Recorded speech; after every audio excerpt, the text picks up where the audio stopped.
Ka ieu langsung ka naon? Langsung ka jadi tulisan gitu tah. Buka ada barudak ayeuna mah teknologina harebat.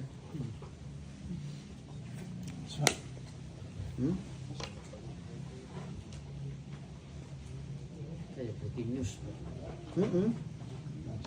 Jadi langsung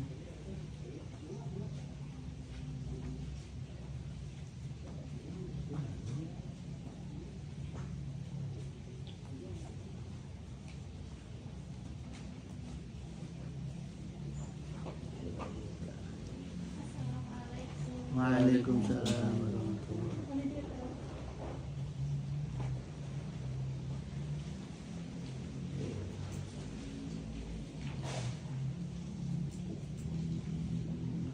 Sekalian nyobain ini dibeliin sama anak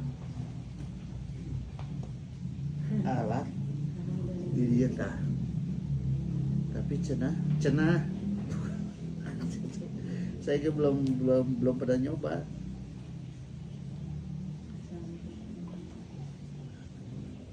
Nah, itu tah.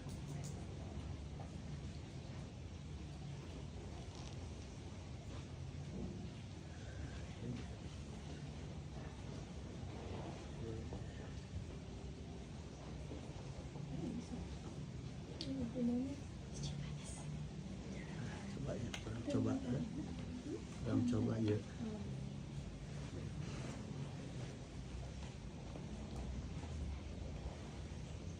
Orang coba teknologi. Oh, benar kan itu.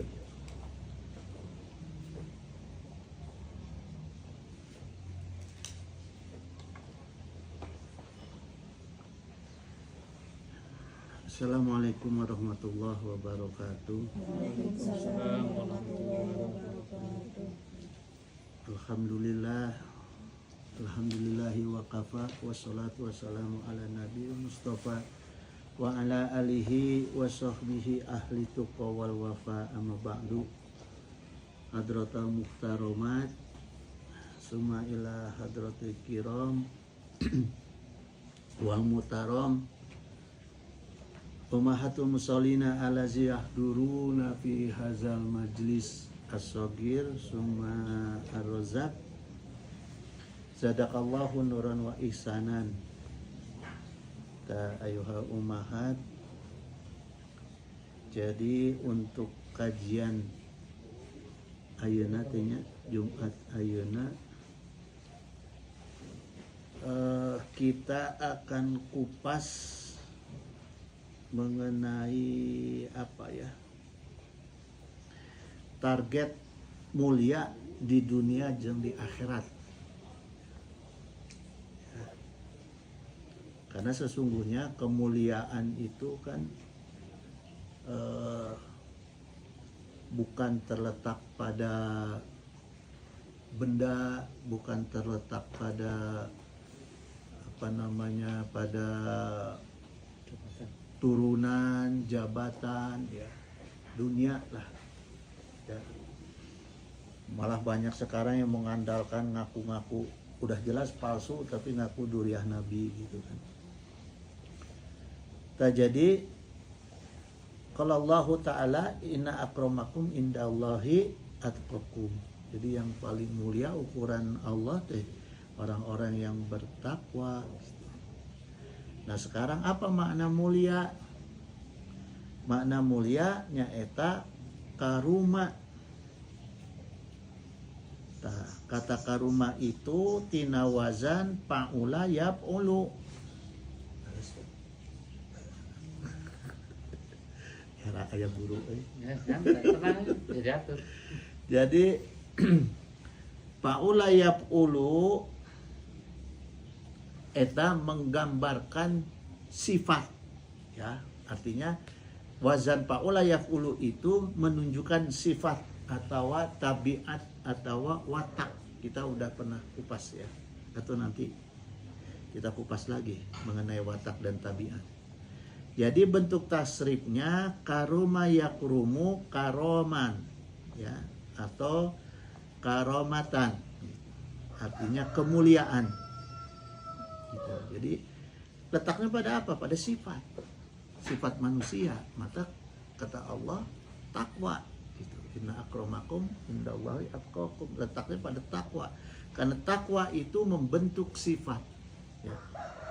Membentuk sifat dan membentuk watak tabiat supaya dia menjadi mulia manusia itu, ya.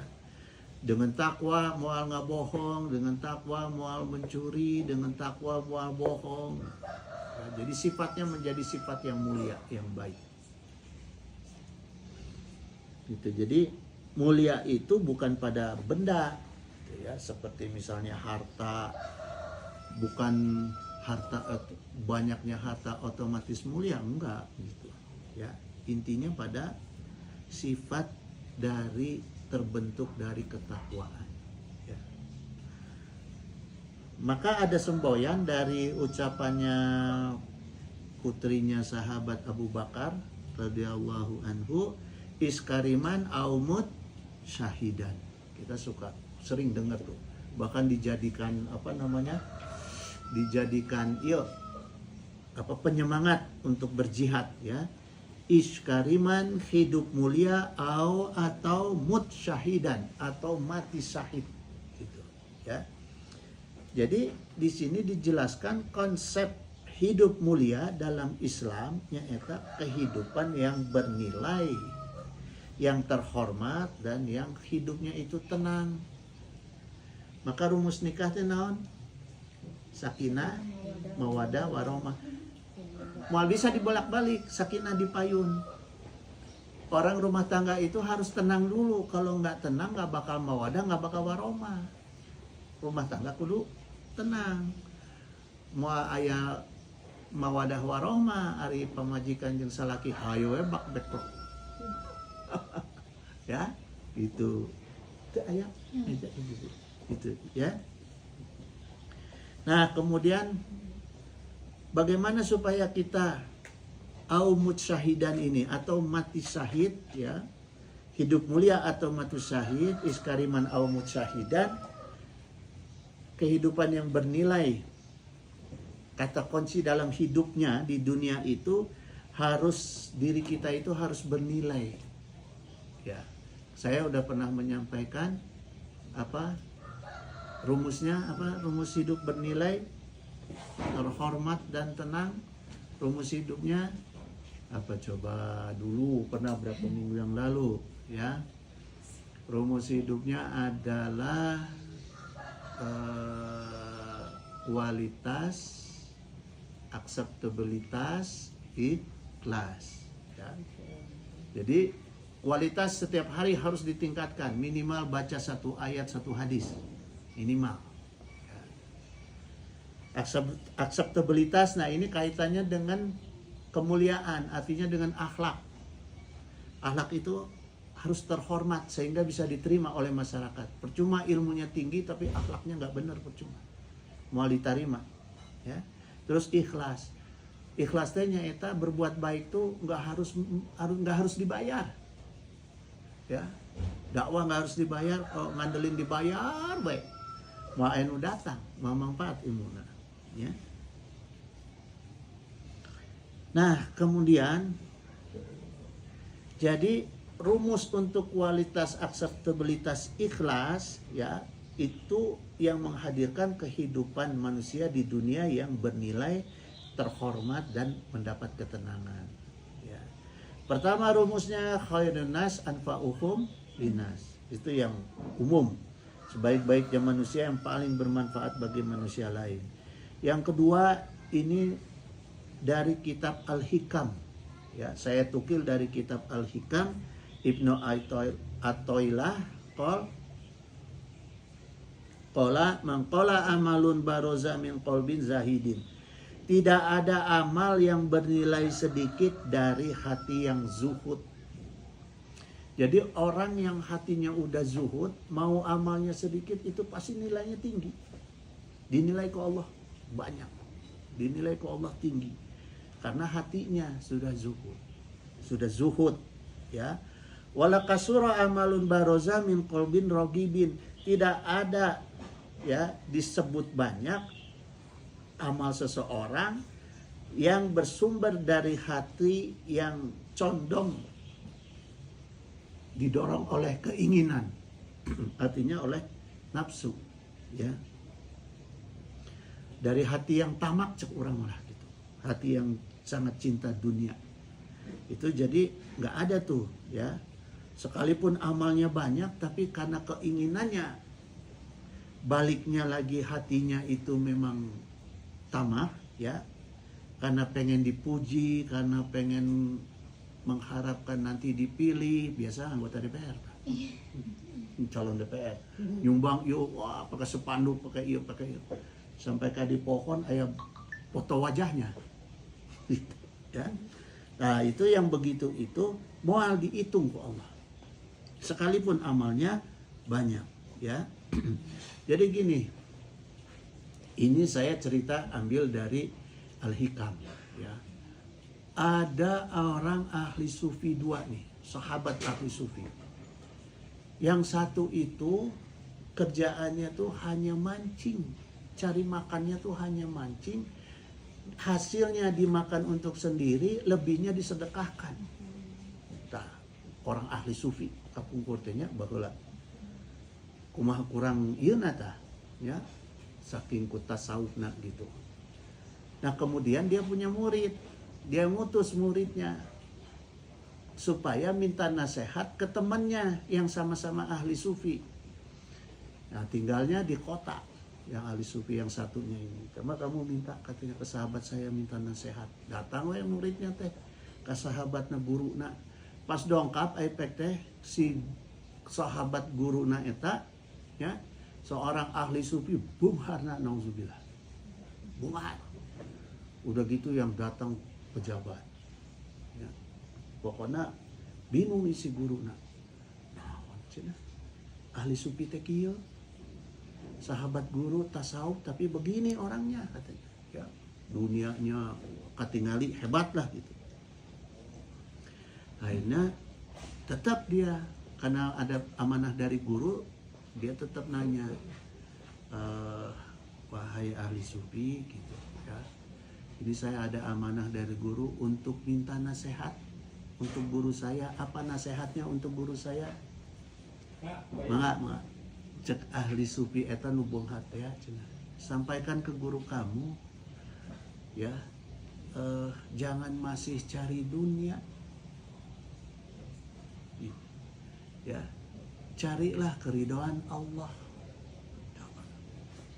Padahal kerjanya cuma mancing, makannya yang secukupnya, yang lebihnya disedekahkan. Tapi cek ada sufi nu hiji de nu beunghat ya, jangan masih cari dunia, coba nasihatnya. Naon makna begitu disampaikan ke gurunya itu nangis, yang tukang mancing itu. Saya disadarkan ku ahli sufi, ku sahabat saya, bahwa ketika mancing masih ada keinginan untuk mencari rizki Allah. Tuh tasawuf. Masih ada keinginan mencari untuk kebutuhan dunia. Padahal cuma ikan. Tapi masih mencari kebutuhan. Karena ketika mau mancingnya itu niatnya mencari makan. Kebutuhan naon? Kebutuhan dunia. Ai sufi nu hiji di nu beunghar mah udah nggak ada begitu. Udah tiap hari bangun tidur sampai sampai tidur deui anu diteangan teh ridho Allah. Nggak ada. Matak aya geus kitu mah moal bisa nolak dunia. Datang we dunia. Karena apa? Setan itu kan menggoda sesuai keahlian orang itu. Seorang guru diuji ku setan ku ilmu guru deui. Tentara diuji ku setan ku ilmu tentara deui, parebut pangkat, parebut jabatan, ya. Guru ge kitu. Tah, orang yang sudah mendekat sama Allah, yang sudah tidak peduli ku dunia, diuji ku setan naon? Didatangkan we dunia terus. Nuhun gogoda, bener teh. Nuhun goda orang digoda ku setan gitu mah nah tuh. Hah? Terepot. Da ku Allah ge dicumponan. Karena memang janji Allah, setan berjanji kepada Allah akan menggoda Bani Adam dari belakang, dari pinggir kanan kiri, direstui ke Allah. Disetujui ke Allah. Maka ketika setan menggoda kita dengan dunia, disetujui ke Allah. Nah, orang kudu bisa ngabohongan setan. Kudu bisa ngabohongan setan. Gitu. Nah, ya Al-Hikam kitabna ya. Kitab tasawuf tingkat tinggi. Al-Hikam. Jadi apa namanya? Bahkan di Gentur mah santri nggak boleh ngaji Al-Hikam. Khusus kiai. Khusus kiai ke atas karena memang sufinya kajian sufinya tinggi sekali gitu. Ya. Gitu ibu-ibu. Maka Al-Imam Ghazali meluruskan pandangan yang terkait dengan zuhud ya, i'lam anahu qad yadunu ana tarikal mali zahidun ya. Jadi i'lam ketahuilah banyak orang yang mengira bahwa meninggalkan harta ya adalah ciri orang yang zahid atau orang yang zuhud. Bukan. Jadi orang-orang banyak yang mengira orang yang udah ninggalin harta, pakai baju compang-camping, itu adalah ciri orang zuhud. Gitu. Walaisa kazalika, padahal tidak seperti itu.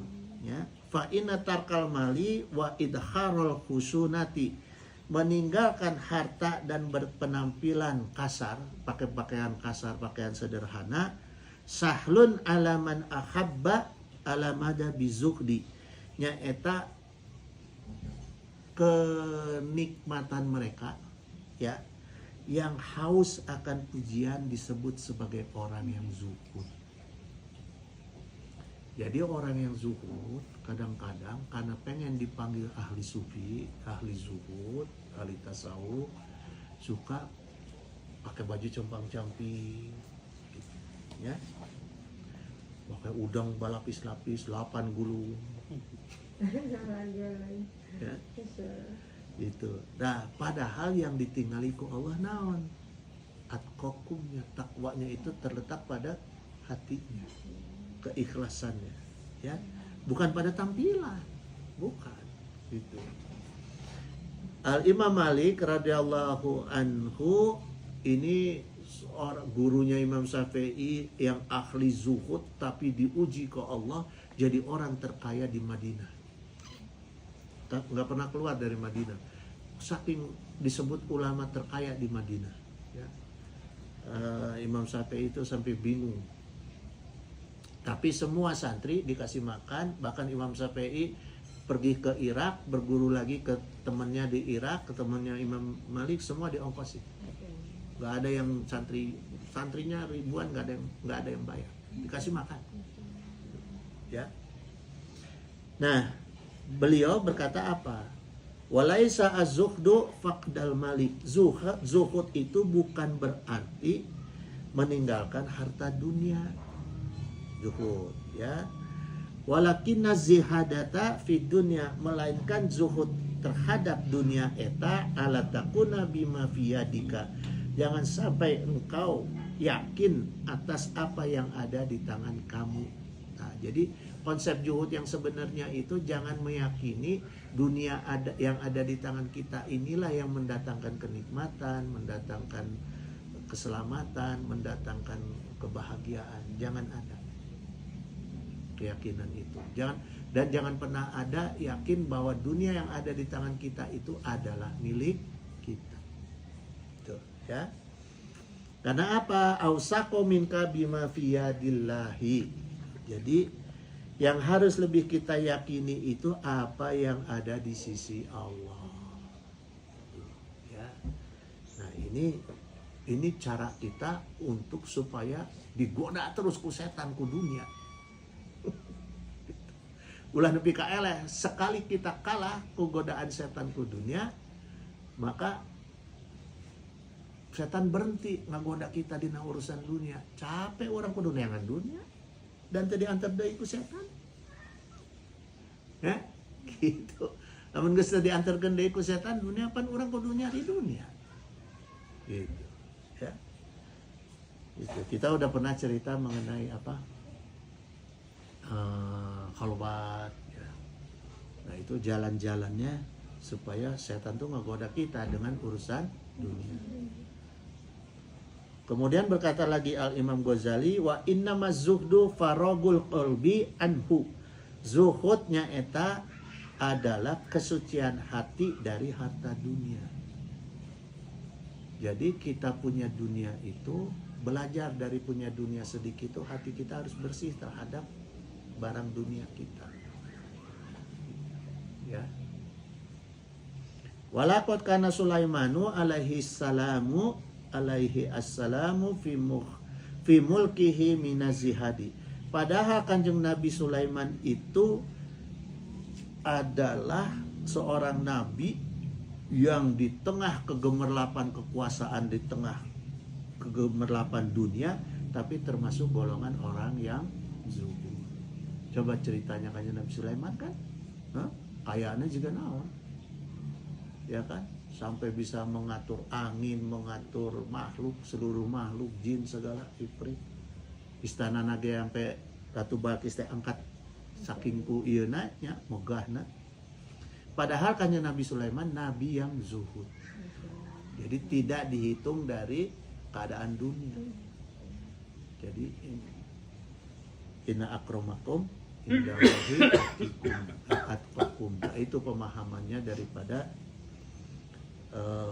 bagaimana kita mengukur ketakwaan kita, ya. Terus kemudian ada 3 tanda zuhud. Pertama, al-amatul ula al-layafriha bimaujudin. Yang pertama itu, ya, tanda-tanda yang pertama, al-amatul ula, tanda yang pertama, tidak bangga ala yafriha bimaujudin, tidak bangga dengan apa yang dia punya, yang ada pada dirinya. Tidak bangga pada ilmunya, tidak bangga pada hartanya, tidak bangga karena kekayaan fisiknya, tidak bangga dengan nasab keluarganya. Itu yang pertama, ciri zuhud. Jadi tidak bangga dengan apa yang ada pada dirinya. Wala yahzanu ala mafqudin, dan tidak sedih ketika tidak punya apa, tidak punya harta, tidak punya kaset, bukan dari keturunan mulia ibaratnya, ya. Gitu. Gitu. Kama qala ta'ala likaila tasaw ala mafatakum wala tafrahu bima atakum. Ya, jadi kalian tuh jangan putus asa, firman Allah terhadap barang-barang kita yang lepas dari kita, itu jangan putus asa, cek Allah. Ya, kalau ada barang yang hilang, ada apa, jangan putus asa. Ya, balikan semuanya kepada Allah. Apa yang diajarkan ku guru saya sekaligus kesepuhan saya, ku Mama Nuh, langsung ditulis di tangan saya waktu itu. Alhamdulillahi ala kulli halin, innalillahi wa inna ilaihi roji'un. Tiap datang musibah, tiap datang bagja, baca itu. Kalau datang masuk musibah, kita syukuri karena memang musibah bukan punya kita. Musibah itu punya Allah. Innalillahi wa inna ilaihi roji'un. Kembalikan kepada yang punya, minta ditukar dengan yang baik. Dari musibah minta ditukar dengan rizki. Datang rizki, syukuri, kembalikan, dah itu mah punya Allah. Minta ditambah, gitu. Ya. Jadi setiap ada peristiwa apapun yang menggetarkan hati atau menggetarkan pikiran, kita langsung alhamdulillahi ala kulli halin, innalillahi wa inna ilaihi roji'un. Ya. Itu saya diajarin langsung ke mama itu. Ya, jadi supaya apa? Supaya kita juga tidak bangga dengan apa yang Allah berikan kepada kita. Terus yang kedua, ciri zuhud eta nya eta al alamatu saniyati. Nah, alamat yang kedua orang-orang yang zuhud itu ayas tawiya indahu zamahu wa madahahu. Tanda yang kedua, orang yang menghina dan orang yang memuji dirinya itu dia anggap sama aja baginya. Ya, nggak ada yang dia, ada orang bangga, wah jadi ini orang di apa? Kan orang mau begitu kadang-kadang ya. Ada orang yang suka muji-muji, hayo itu orang didekati. Ada orang yang menghina-hina dijauhi. Nah, sedangkan yang dicontohkan ke Rasul, orang yang menghina, orang yang orang yang memuji, semuanya sama, diperlakukan sama Rasul. Ya. Itu. Jadi yang kedua tuh, jadi harus menganggap sama semua orang yang menghina dan semua orang yang memuji. Buktinya di Taif, satu kota Taif semuanya menghina Rasulullah, mengusir Rasulullah sampai berdarah-darah. Begitu ke Rasulullah, malaikat Jabal pengen menimpakan gunung, kata Rasulullah apa? Jangan, mereka nggak tahu. Malah berdoa sama Allah supaya diberi akidah semuanya. Akhirnya sampai sekarang 100% Taif. Nggak ada orang Taif. Orang Mekah masih ada yang kafir. Akhirnya diusir keluar Mekah. Ya, orang Madinah masih ada yang kafir. Munafik ada. Di Taif semuanya muslim 100%. Gitu. Jadi harus menyamakan, baik orang itu menghina kita atau orang itu mengangkat-angkat kita, muji-muji kita, ya udahlah, kita mah manusia. Yang paling tahu adalah diri kita dan Allah. Ciri yang ketiga, alamatus salisati. Tanda yang ketiganya eta ayakuna ansahu billahi ta'ala. Harus kedekatan kita uns ya. Ansahu itu tina uns, yaitu kedekatan kita ya kepada Allah itu harus menimbulkan rasa nyaman. Jadi kita harus merasakan rasa nyaman kita ketika kita dekat kepada Allah gitu, ya. Unsuhu dalam bentuk fi'il madina naon? Kata kerja lampaunya anisa. Ya. Unsuhu eta kalau ada bentuk fi'il madinya anisa. Anisa eta apa? Ini sifat perempuan. Sifat perempuan yang sesungguhnya itu anisa, disebutnya anisa kunaon, ramah.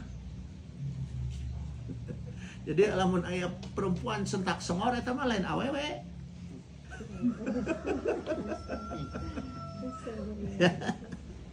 Jadi bentuk fi'il madi unsuhu nya eta anisa. Ya, anisa itu maksudnya akrab, gampang akrab gitu ya. Maka ketika Rasulullah diuji ku Allah dengan Sayyidah Aisyah ya. Karena sifatnya Sayyidah Aisyah itu disebut sebagai Anisa. Sayyidah Aisyah inilah yang mengakrabkan Rasulullah. Ya. Kalau fi'il mudhari'na ya'nisu. Ya'nisu itu artinya merasa akrab atau ramah juga ya. Kalau masdarnya unsun, kenyamanan, unsun. Ya. Gitu. Jadi kita harus bisa mengakrabkan diri kita dan mendapatkan rasa nyaman ketika kita dekat dengan Allah. Ya. Harus bisa beramah-ramah dengan Allah. Maksudnya beramah-ramah dengan Allah gimana? Jangan pernah sok suudon ke Allah. Jangan pernah aral ke Allah. Nah, itu maksudnya ramah ke Allah tuh jangan pernah aral kepada Allah. Ya Allah ya pun naon si abdi teh kieu-kieu wae teh. Ya. Terus we syukuri da eta mah ujian. Ya. Wal ghalibu ala qalbihi halawatut taati. Nah, kemudian dengan kata unsun ini supaya di dalam hati kita itu dikuasai dengan kenikmatan dalam diri kita ketika kita sedang taat sama Allah. Jadi harus merasakan nikmat saat taat dengan Allah. Bisa nggak? Hese, saya ge hese. Saya ge hese merasa nikmat taat dengan Allah ya. Gitu. Suruh sholat tahajud 12 rakaat ge jeung witir 3 rakaat ampun. Padahal kalau merasa nikmat kan sampai ke bengkak-bengkak Rasulullah. Ya. Tahajudnya Rasulullah teh Al-Baqarah. Ya, sampai ke Anisa. Gitu, ya. Gitu. Jadi inilah apa ciri orang-orang yang sudah meningkat kepada sufi. Ya. Jadi dia harus merasa nikmat dalam taat pada Allah, merasa nikmat dalam ibadah. Nah itu dunia tuh nggak ditembak, tapi malah diuji. Eta untungna, ya. Itu ibu-ibu sekalian. Insya Allah nanti pertemuan berikut saya kupas lagi lebih dalam lagi, ya. Jarang saya buka ngaji-ngaji seperti ini di luar. Kalau untuk di luar mah banyakan yang enteng-enteng aja lah. Gitu ya, insya Allah nanti karena ini sekarang teh udah jam berapa Kang Haji? Oh, udah hampir jam 2. Kualat ngalewatan Kang Haji. Ya, innahu samiun qaribun mujibud da'wat wa yaqdi hajat. Wassalamualaikum warahmatullahi wabarakatuh. Waalaikumsalam warahmatullahi wabarakatuh. Tuang lah ya. Alhamdulillah, alhamdulillah, insyaallah, amin, alhamdulillah. Amin. Ya orang tuang. Ayo. Tadi Bu Haji udah nongkrong ya di ditu ningalikeun tadi. Ayo. Nih, ibu-ibu. Ayo. Ya. Nuturkeun guru-guru urang. Baheula ge digentur kieu.